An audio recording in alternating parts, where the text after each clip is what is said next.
Great India, ruled by the Pal, Shen, Muslim and British. A land of beauty where thousands of cultures unite. Other than the British, all rulers had to merge with the Indian culture and be a part of them. On the other hand, British landed here on the plea of doing business, but shattered its social structure with continuous attacks on peasants, communal harmony, and rules of the home business. The East India Company originated on 31st December 1600 through a royal charter with monopoly on all trade with the East Indies.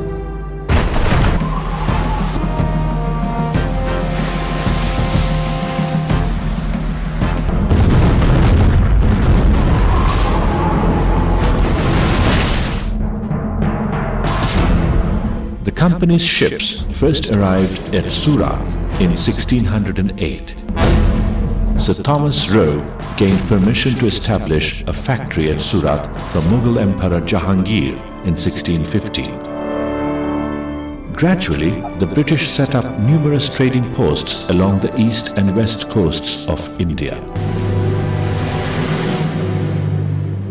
As early as in 1669, Gerald Ungier, chief of Bombay factory, had written to his directors, "The time now requires you to manage your general commerce with the sword in your hands."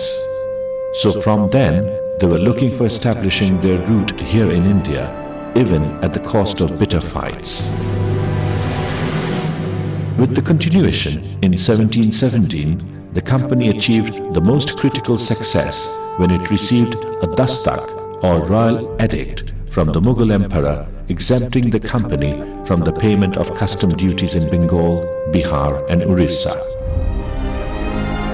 Taking this advantage, company employees carried on personal business without paying duty to Nawab Siraj-ud-Dawla. In this way, the East India Company strengthened their root in the soil of India. This was one of their major successes. But conspiracy did not come to a halt. In 1752, Robert Orme, in a letter to Clive, noted that the company would have to remove Ali Vardi Khan in order to prosper. Instructions on October 13, 1756, from Fort St. George, Madras, instructed Robert Clive to effect a junction with any powers in the province of Bengal that might be dissatisfied with the violence of the Nawab's government or that might have pretensions to the Nawabship. Accordingly, Clive deputized William Watts to negotiate with two potential contenders. One of them was the Nawab's general, Yar Latif Khan, and the other was his relative and army chief, Mir Jafar Ali Khan. On April 23, 1757, the board of directors of the company approved coup d'etat as its policy in Bengal. The British succeeded in infiltrating the Nawab's highest ranks, his own family, his army chief and his financiers. Nemak Haramer Deuri, or the Traitor's Gate, still stand today as witness to the secret meeting where Watts met Mir Jafar in disguise of a burqa-clad woman in a palanquin. Finally, on June 5, 1757, a written agreement was signed between the company, represented by Clive, and Mir Jafar, which ensured that Mir Jafar would be appointed the Nawab of Bengal once Siraj-ud-Dawla was deposed. The Bengal Nawab became engaged in war of existence as Clive made some cunning steps. The War of Polashi against Clive was the war to save Indian glory and also to resist British aggressors. But Siraj lost. Treachery was the reason. Enemies were set among their own. At the beginning of the war, Nawab forces conquered, but Clive was emboldened by reinforcement from Madras. Moreover, the Nawab was also preoccupied with the invasion from the west by Ahmed Shah Abdali of Afghanistan. More than anything else, Chief Army Officer of Nawab, Mir Jafar Ali Khan, was a betrayer in spite of having advantage of more soldiers. Thus, the British business company started a heinous way of betrayal and treachery that laid its shadow through the whole period of Indian colony. British colonies spread through the world by adopting three ways. In settlement colonies, the colonizing country migrated to and eventually took complete control of every resource. Natives were annihilated through killing or by exposure to disease. Colonies of settlement were located in temperate zones with climates similar to Europe's. Examples of settlement colonies include English colonies in parts of the United States, Canada, and Australia. Secondly, colonies of exploitation. Those were the tropical dependencies where British went primarily as planters, administrators, merchants, or military officers. Foreign colonizers established political control, if necessary, using force against colonial resistance. But natives were not displaced or killed. Colonies of exploitation included Indonesia and Malaya in Southeast Asia and Nigeria and Ghana in West Africa. Third one is of contested type. A significant number of European settlers took up permanent residence. They tended to develop their own government parallel to the parent country and politically dominated native people. Examples of contested settlement colonies include Algeria and southern Rhodesia, both in Africa. There are several other types of colonialism and imperialism, including pre-existing empires.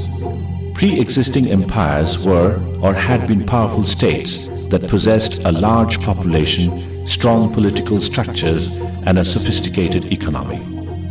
India under British rule is an example. The British started an unfair journey in India. Now, a brief narration of boundless British lootings and silent murders will be presented. Since 1600, the British Trading Company used to buy delicate fineries from India and paid in gold and silver. The issue created vast uproar of protest among the British people, resenting the draining of the precious metals from England to India. In those days, Europe had nothing to export that had demand in India. But as soon as the economy seized control of Bengal taxation after Polashi War, Indian commodities were bought with the Indian currency. Besides, while vying for all of India and even for war waged in foreign location, the British Indian Army was financed by the Indian money. So, exploitation and aggression got more acute. Right after Plassey, the looting and exploitation by the company started unabated. As per agreement with Mir Jafar, Clive collected £2.5 million for the company and £234,000 for himself from the Nawab's treasury. In addition, Watts collected £114,000 for his efforts. The annual rent of £30,000 payable to the Nawab for use of the land around Fort William was also transferred to Clive for life. To put his wealth in context, an average British nobleman could live a life of luxury on an annual income of only £800. During Warren Hastings, the first Governor-General of India, expansion of British rule was pursued vigorously. In 1784, Hastings was succeeded by Cornwallis, who initiated the permanent settlement, whereby an agreement in perpetuity was reached with zamindars or landlords for revenue collection. The British started a kind of genocide with the law. Blueprints were made with the law to paralyze the peasants of India politically and economically. Peasants had to be more dependent. British initiated slavery. Peasants drowned under loan and were not able to collect courage to resist the British. A numerous number of peasants lost their lives, sons, and even the wives' respects due to atrocities of the zamindars.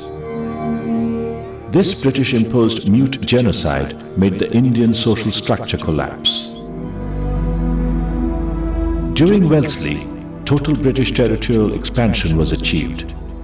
Major victories against Tipu Sultan of Mysore and the Marathas, and finally the subjugation and conquest of the Sikhs in the series of Anglo-Sikh wars led to British occupation all over India. In some places, the British practiced indirect rule, placing a resident at the native ruler's court.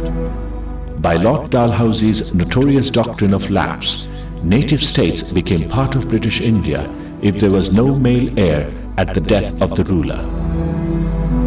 Often, annexation was justified on misrule. Thus, annexation and harsh revenue policies exhausted all the potentialities of Indian agriculture. Thus, exploitation and being indifferent to the distress of local people led to many terrible famines in India. Due to plundering of resources and sheer indifference to the dire straits of the victims, Indian people started suffering from full-scale famines. The Great Bengal Famine of 1769 to 1770 caused deaths to 10 million Indians in Bihar and Bengal. During 1782-84, 11 million died for famine in Madras, Mysore, Delhi, and Punjab. During 1791-92, another 11 million died in Hyderabad, southern Maratha country, Deccan, Gujarat, and Marwar.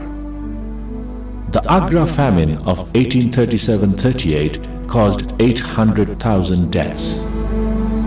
Orissa famine of 1866 killed 1 million. Rajputna famine of 1869 killed 1.5 million. The Great Famine of 1876-78 killed 5.25 million in British territories of Madras and Bombay alone.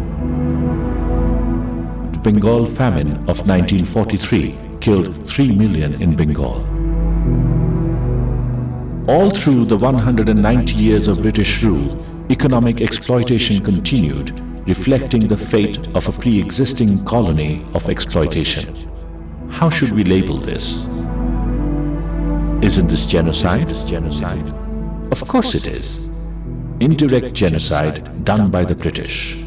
What they wanted was to kill Indians on any ground.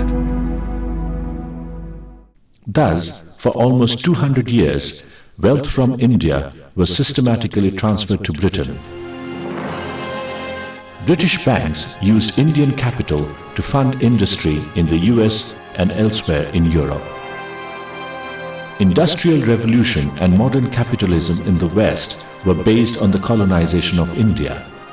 It was the forced pauperization of vast Indian population that allowed nations like Britain and US to industrialize and modernize.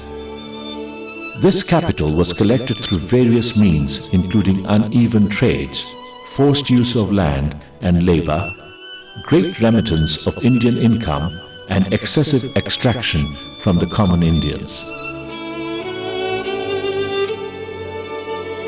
British used arms with no considerations, breaching all the boundaries of humanity. The Western civilization raised on the base of the blood of Indian peasants. Atrocities committed by the British started long before the 1757 Plassey conquest. With the usual cunning and calculative conspiracy, the British Company successfully used the internal Indian conflicts to bring down many rulers. These were done coldly, with unrestrained use of weapons and widespread atrocities. They started fortifying their trade posts with an imperial greed. the way the British supervised the cruelty done to Shiraj and his family. Rampant and coercive exploitation by the British incited many rebellions aimed to throw away the yoke of colonial subjugation. After Plassey and during the imperial expansion throughout India, the peasants in many areas fled many local peasant revolts that all of these uprisings were quelled through extreme atrocities by the British. Especially after the Great Bengal Famine of 1770, both Hindu and Muslim peasants of North and Central Bengal revolted against the British and their collective agents. Fakirs like Mojnu Shah and sannyasis like Bhavani Pathak led the uprising that lasted for 3 decades. It took the British at least a decade of burning villages and slaughtering Indians to quell the revolt. Wasn't it genocide? The British had no right here. They did not belong here. Even they could not be a part of the country like others. Instead, they transferred properties of the country to theirs, killed people, obliterated vast areas. Against their misrule, another peasant uprising in Rangpur district of North Bengal in 1783-84, the Chuar uprising in Bankura and Midnapur that lasted till 1799. These revolts killed many British and the reprisals from them were brutal. Warren Hastings failed to suppress the Chuar uprising, and finally in 1799, Governor-General Wellesley crushed the uprising through a pincer attack. Many of the rebels were hung from the trees near Shalboni in Midnapur, a place still known as the Heath of the Hanging Upland or Fashidangar Mat. The question is, who killed whom, coming from thousands of miles apart? What right the British had to hang natives from trees? Wasn't this genocide? Wasn't this genocide? Wasn't this genocide? Among later peasant and working class revolts, more vital ones include Bhil uprising from 1817 to 1846 in Bundelkhand of Uttar Pradesh, Jat revolt of Rohtak, and Hissar in Haryana. The Koli revolt of 1839 to 1845 all over Gujarat, Aboriginal uprising during 1830 to 1833 in Chotanagar among the Mundas. The most important revolt was by the major uprising by the Santals for attaining independence. These entire grassroots level survival struggle against the wanton exploitation by the British gained much ground, and at those primary years of colonization, they posed major threats to British presence and the mercantile